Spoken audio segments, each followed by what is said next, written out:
మూసీ నది పరివాహక ప్రాంతము, ఈశా నది పరివాహక ప్రాంతం నుంచి వచ్చే ఈ వరద ముప్పు నుంచి ప్రజల్ని కాపాడడానికి 1908లో దాదాపుగా 115 సంవత్సరాల క్రితం ఈ నగరం యొక్క ప్రమాదాన్ని నివారించాలి అని చెప్పి ఆనాడు నిజాం పాలకులు నిర్ణయం తీసుకున్నారు.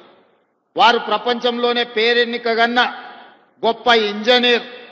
వారి యొక్క దూరదృష్టితోని ఈ ప్రాంతంలో వికారాబాద్ అడవుల్లో పుట్టిన మూసీ నది నుంచి వచ్చే వరదను నియంత్రించడం ద్వారా ఉస్మాన్ సాగర్, హిమాయత్ సాగర్ ప్రాజెక్టులను నిర్మించి వరదల్ని నియంత్రించడమే కాదు, ఈ నగరానికి తాగునీరును అందించే పెద్ద కార్యక్రమాన్ని ఆనాడు తీసుకున్నారు.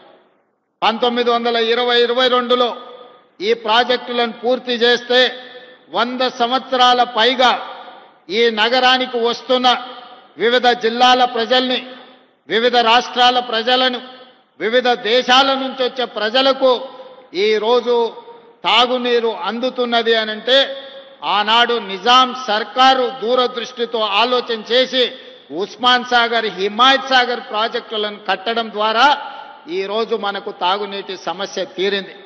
కానీ ప్రతి సంవత్సరం దాదాపుగా 3% ప్రజలు హైదరాబాద్ నగరానికి వలస వస్తున్నారు. ఈ ప్రాంతంలో ఉద్యోగాల కోసం, ఉపాధి కోసం, ఈ నగర అభివృద్ధిలో భాగస్వాములై ఈనాడు 1.5 కోటి జనాభాకు దాదాపుగా మనం పెరుగుతున్నాం. 1 కోటి పైన జనాభా ఉన్న ఈ ప్రాంతానికి ఆనాడు కాంగ్రెస్ పార్టీ అధికారంలో ఉన్నప్పుడు మొట్టమొదట మంజిరా నది నుంచి 1965లో ఈ నగరానికి ఉస్మాన్ సాగర్, హిమాయత్ సాగరే కాదు ఇంకా నీళ్లు కావాలి అని మంజిరా నది మీద నుంచి మన నగరానికి తాగునీళ్లను తీసుకొచ్చారు. ఇవి కూడా సరిపోలేదు. మీకందరికీ తెలుసు, ఆనాడు పెద్దలు పి జనార్దన్ రెడ్డి గారు ప్రతిపక్ష నాయకుడు ఉన్నప్పుడు ఎండాకాలం వచ్చిందంటే సచివాలయం ముందల కుండల ప్రదర్శన ఉండేది. నగరంలో ముఖ్యంగా బస్తీలలో తాగునీటి సమస్యను పరిష్కరించడానికి 4 రోజులకు, 5 రోజులకు, వారానికి ఒక్కసారి ఆనాడు తాగడానికి నీళ్లు వచ్చేవి. పేదలు పడుతున్న కష్టాలను చూసి పి జనార్దన్ రెడ్డి గారు ఆనాడు నిరంతరం పోరాటాలు చేయడంతో ఈ మంజిరా నది, అదేవిధంగా ఉస్మాన్ సాగర్, హిమాయత్ సాగర్ నదీ జలాలే కాదు కృష్ణా నది జలాలను తరలించడం ద్వారా నగరం యొక్క దాహార్తిని తీర్చాలని ఆనాడు నిర్ణయం తీసుకున్నారు. అందుకే కృష్ణానది నుంచి, నాగార్జున సాగర్ నుంచి ఈ నగరానికి తాగునీటిని తరలించే కార్యక్రమాన్ని 2002లో ప్రారంభించారు. ఆ తర్వాత ఫేజ్ 1, ఫేజ్ 2, ఫేజ్ 3 3 పథకాలను ఆనాడు Congress party doctor YS Rajasekhara Reddy గారు ముఖ్యమంత్రిగా ఉన్నప్పుడు కొనసాగించడం జరిగింది.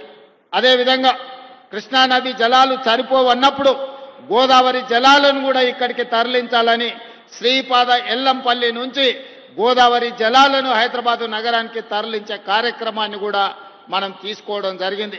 ముఖ్యంగా రాజశేఖర రెడ్డి గారు ముఖ్యమంత్రిగా ఉన్నప్పుడు, శ్రీధర్ బాబు గారు మంత్రిగా ఉన్నప్పుడు శ్రీపాద ఎల్లంపల్లి నుంచి గోదావరి జలాలను తరలించే కార్యక్రమాన్ని ప్రారంభించుకుంటే అవి 2016 సంవత్సరంలో నగరానికి వచ్చినాయి. ఆనాడు ఉన్న తెలంగాణ రాష్ట్రంలో మున్సిపల్గా మంత్రిగా ఉన్నాయన ఒక ఆయన కాంగ్రెస్ పార్టీ చేసిన పనులకు షామీర్పేట దగ్గర పోయి గోదావరి జలాలు నెత్తి మీద చల్లుకొని ఫోటోలు దిగి ప్రజల్ని మభ్యపెట్టే ప్రయత్నం చేసిండు. నువ్వు నెత్తి మీద గోదావరి జలాలు చల్లుకున్నంత మాత్రాన నువ్వు చేసిన పాపాలు ఎక్కడికి పోవు అని చెప్పి ఆనాటి మంత్రికి నేను చెప్పదలుచుకున్నా. ఈనాడు చరిత్రను చూడండి. నిజాం సర్కార్ తర్వాత ఈ నగరానికి తాగునీటి సమస్యను తీర్చాలన్న ఆలోచన కాంగ్రెస్ పార్టీ అధికారంలో ఉన్నప్పుడే జరిగింది. అది 1965 కావచ్చు, 1991, 93 కావచ్చు, 2002, 2005, 2008 కావచ్చు. వివిధ సందర్భాలలో అటు మంజిరా నది జలాలు, మూసీ నది జలాలు, ఈసీ నది జలాలు, గోదావరి జలాలు, కృష్ణా జలాలు, ఇలా హైదరాబాదు నగరానికి తాగునీటి జలాలను తరలించింది కాంగ్రెస్ పార్టీ అధికారంలో ఉన్నప్పుడే. ఒక్కసారి మాత్రం తెలుగుదేశం పార్టీ అధికారంలో ఉన్నప్పుడు 2002లో పనులు ప్రారంభించారు. మళ్ళీ తెలంగాణ రాష్ట్రం వచ్చిన 10 సంవత్సరాలలో ఇటు గోదావరి నుంచి కానీ అటు కృష్ణానది నుంచి కానీ ఒక్క చుక్క నీళ్లు తరలించాలన్న ఆలోచన 10 సంవత్సరాల ఆనాటి పాలకులు చెయ్యలేదు. మళ్ళీ ఈనాడు తిరిగి కాంగ్రెస్లకు అధికారంలోకి వచ్చిన తర్వాతనే మళ్ళీ గోదావరి జలాలను తరలించాలి, ఈసారి కేవలం హైదరాబాదు నగర తాగునీటి సమస్యను తీర్చడమే కాదు, నల్గొండ జిల్లాను పట్టి పీడిస్తున్న ఫ్లోరైడ్ సమస్యను పరిష్కరించాలని ఇవాళ కాంగ్రెస్ పార్టీ కంకణం కట్టుకున్నది. ఇవాళ నల్గొండ జిల్లాలో మూసీ నది కాలుష్యం అటు ఇబ్రహీంపట్నం కావచ్చు, లేకపోతే భువనగిరి, అదేవిధంగా మునుగోడు నియోజకవర్గాలు ఆ కిందికి కృష్ణానది వరకు ఈరోజు 350 కిలోమీటర్లు వికారాబాదు మచ్కుందు దగ్గర మొదలై కృష్ణానదిలో కలిసే మూసీ నది నీళ్లు ఈరోజు కాలుష్యానికి మారుపేరుగా మారినాయి. ఈరోజు విషం అయిపోయింది.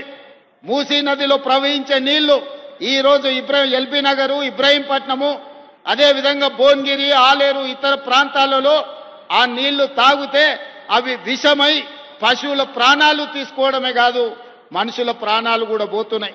ఇలా కొత్తగా ఆడపిల్లలకు పెళ్ళైతే పుట్టబోయే బిడ్డలు కూడా అంగవైకల్యంతో పుట్టే పరిస్థితి ఉన్నది. ఇవాళ ఆడబిడ్డలకు పురిటి సమస్యలు వచ్చినాయి. అందుకే నల్గొండ జిల్లాలో తిరిగినప్పుడు, నల్గొండ జిల్లా ప్రజలతో నేను మమేకమై కలిసి నడిచినప్పుడు ఆ ప్రాంత శాసనసభ్యులు అనిల్ కుమార్ ఇక్కడనే ఉన్నాడు, భువనగిరి ఎమ్మెల్యే, వాళ్ళందరూ అన్న మూసీ నది హైదరాబాదు నగరానికి తాగునీరుని ఇవ్వడం కాదు, ఈరోజు మా నల్గొండ జిల్లాకు విషాన్ని ఇస్తుంది, దీని ప్రక్షాళన చెయ్యాలి, మీరు ఏ విధంగా ఈ మూసీ నదిని పునరుజ్జీవింపజేయాలి అని నల్గొండ జిల్లా ప్రజలు అడిగిన. ఆనాడే మాట ఇచ్చిన, తప్పకుండా మూసీ నదిని ప్రక్షాళన చేస్తాం, మూసీ నదిని పునరుజ్జీవింపజేస్తాం, హైదరాబాదు నగరాన్ని ఒక సుందరమైన నగరంగా తీర్చిదిద్దడమే కాదు, ఎక్కడ నీళ్లుంటాయో అక్కడ నాగరికత ఉంటుంది, ఎక్కడ నీటి ప్రవాహం ఉంటుందో అక్కడ అభివృద్ధి ఉంటుంది, ఎక్కడ నీటి లభ్యత ఉంటుందో అక్కడ నగరాలు మహానగరాలుగా మారుతాయి. అందుకే ఇవాళ ఎవరు అడ్డం పడ్డా, ఎవరు ఎన్ని అడ్డంకులు సృష్టించినా వాటన్నిటిని ఒకటొకటిగా అధిగమించుకుంటూ సమస్యలు సృష్టించినప్పుడు సమన్వయంతో ముందుకు వెళ్తున్నాం.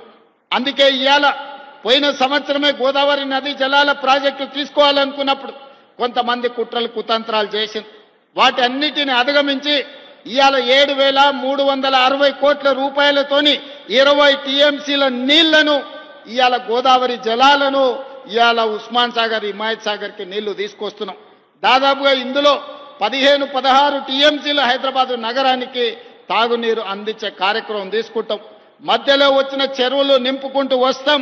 దాదాపుగా 4-5 టీఎంసీలు మూసి ప్రక్షాళనకు వాడి ఈ మూసిని పట్టి పీడిస్తున్న కాలుష్యాన్ని తొలగించి హైదరాబాదు నగరంలో ఉన్న డ్రైనేజ్ వ్యవస్థను మొత్తం మూసిలో కలపకుండా, హైదరాబాదు ఫ్యాక్టరీల యొక్క కాలుష్యాన్ని మూసిలో కలపకుండా ఇవాళ నియంత్రించడం ద్వారా, ఎస్టీపీలు ప్రారంభించడం ద్వారా కాలుష్యాన్ని కూడా నియంత్రించదలుచుకున్నాం. అందుకే ఇవాళ ఈ గొప్ప కార్యక్రమాన్ని తీసుకున్నాం. ఈ గొప్ప కార్యక్రమంతో హైదరాబాదు నగరానికి తాగునీటి సమస్యను పరిష్కరించడమే కాదు, నల్గొండ జిల్లాను పట్టి పీడిస్తున్న ఈ మూసి కాలుష్యం నుంచి నల్గొండ జిల్లాకు విముక్తి కలిగించే బాధ్యత ఈరోజు తీసుకున్నాం. ఒక ఆయన అంటున్నాడు, అయ్యా ఇది కాళేశ్వరం నీళ్లే కదా అని.